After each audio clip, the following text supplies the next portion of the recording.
I am speaking with Mr. Tom Sands, who has just been named the new president of Addison Gilbert Hospital and Beverly Hospital. Originally from Macon, Georgia, Mr. Sands was named president of Kearney Hospital in Dorchester in 2018. In his new role, he'll be in charge of not only Addison Gilbert Hospital and Beverly Hospitals, but also Bay Ridge Hospital in Lynn and the Leahy Outpatient Center in Danvers. So welcome, Mr. Sands, and thank you for joining us today. Thank you so much, Heather, for having me. I'm very excited to be here and on your show. Great. Well, let's just start with a little bit about who you are, where you were born, your family, and how you came to the healthcare profession. Sure. As you mentioned, I'm originally from Macon, Georgia. I was born at the hospital. I was worked at for a number of years. My mother was an RN in the operating room there in Macon, Georgia. So that was my original introduction to healthcare. It just so happens my mother did not drive, so my father would take her to work each morning, and my brother and I would have to get up early in the morning to get into the car because she had to get there early to help prepare for surgeries each day. Interesting. I had a very similar background. I had a mother who worked at a hospital and often had to make those trips with her. Yeah. So I totally understand that. And it gives you those initial, really early connections to hospital life, right?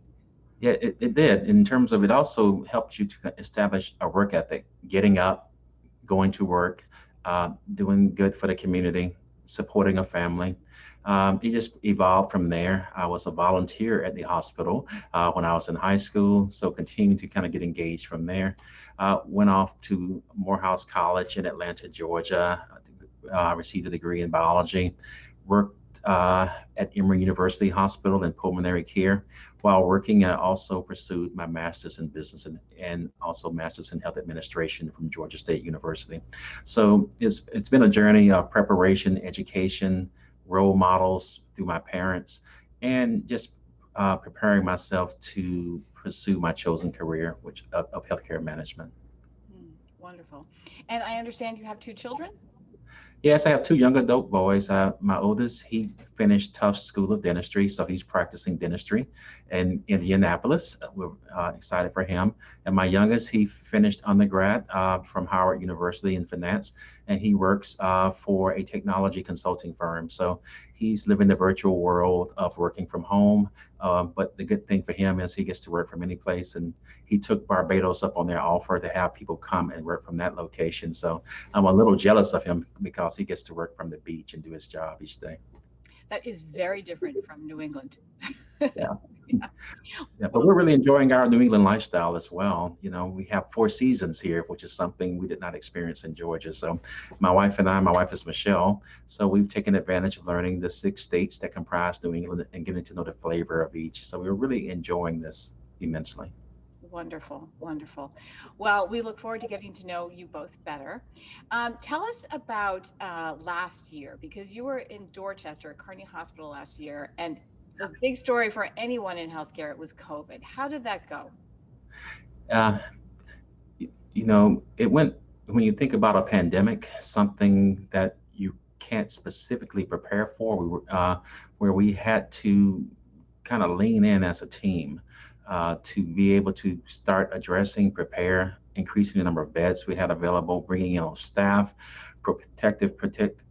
personal protective equipment, or PPE as they call it, making sure that we have enough of that available so that our staff members could take care of our community in a safe manner. That was something that was a major opportunity and challenge for us. But I was so proud of the entire team. They leaned into the mission. Some people run away from the fire, others run towards it. Our healthcare professionals ran towards the fire, and it was very important to me that I assured that they were educated and had the equipment they needed to be able to do it in a safe manner. Uh, the community involvement was something I was also very appreciative of. And it wasn't just Kearney, it was across the United States and this community and others. I like to say, you know, we may have been on different ships, but it was the same storm that we were having to navigate through. Mm. And I assume there was an ICU at Kearney Hospital? Yes, we had an ICU. We actually doubled the number of ICU beds during the pandemic. We doubled the number of medical and surgical beds, kind of redeployed from doing surgeries to focusing in on taking care of COVID patients. So it was really a team effort that we came together and assured that the community was taken care of the right way.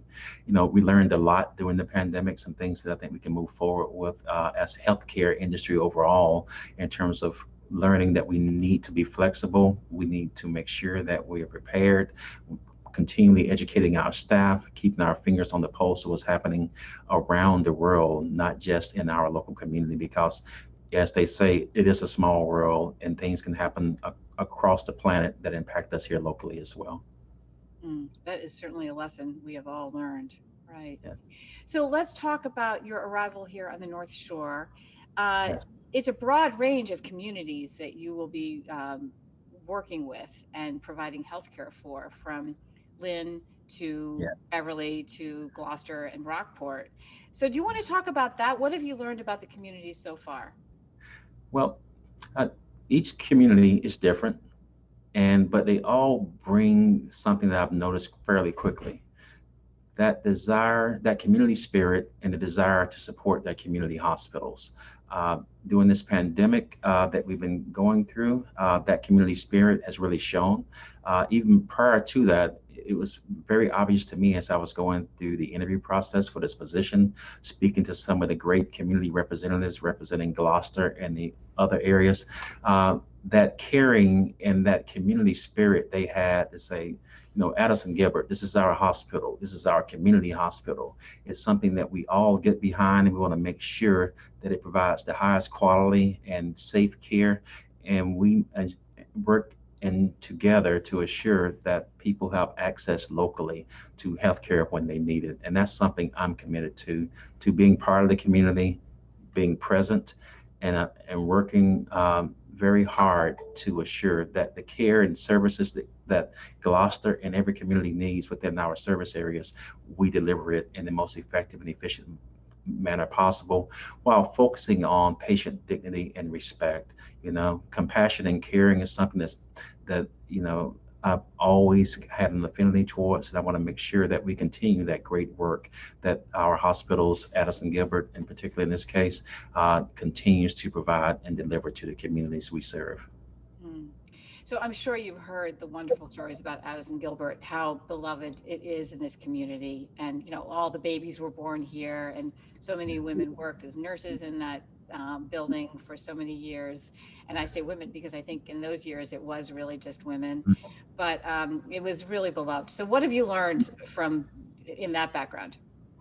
Yes, I've had the pleasure of visiting the facility a couple of times. I'm going to do it even more, as I'm into week 3 here. But I really want to be present inside and outside the walls of Addison Gilbert and in the community.